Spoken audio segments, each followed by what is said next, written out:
When the Russian military invaded Ukraine, many projected that Kyiv would fall within 72 hours.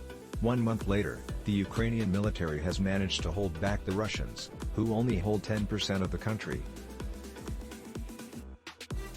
At this early stage of the war, the Ukrainian strategies appear to have been more successful than that of the Russians.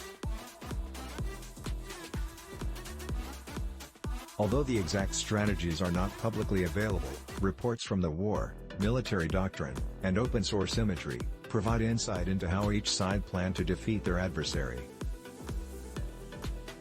At the onset of the invasion, estimates put the Russians' force at approximately 120 Battalion Tactical Groups, each with 10 tanks, 30 armored personnel carrier, and a wide array of artillery.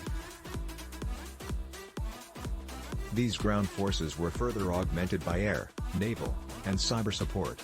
This invasion force is massive with the intent of rapidly sweeping through Ukraine, crushing any opposition. This strategy is not dissimilar from the shock and awe approach used by coalition forces in Iraq or the German blitzkrieg technique from World War II.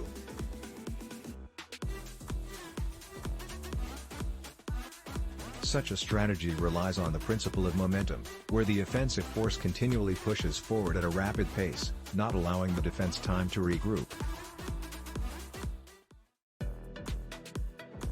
The Russian forces moved in from the north and northeast through Belarus and Russia with a plan of capturing Kyiv.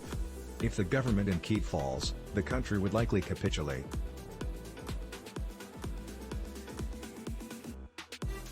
Meanwhile, other Russian forces moved in from the east into the Donbas provinces and from the south through Crimea.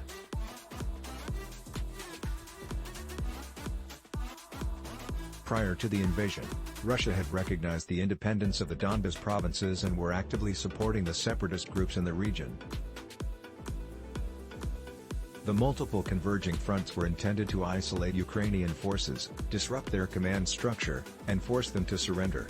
In this operation, the Russian military never achieved the necessary momentum.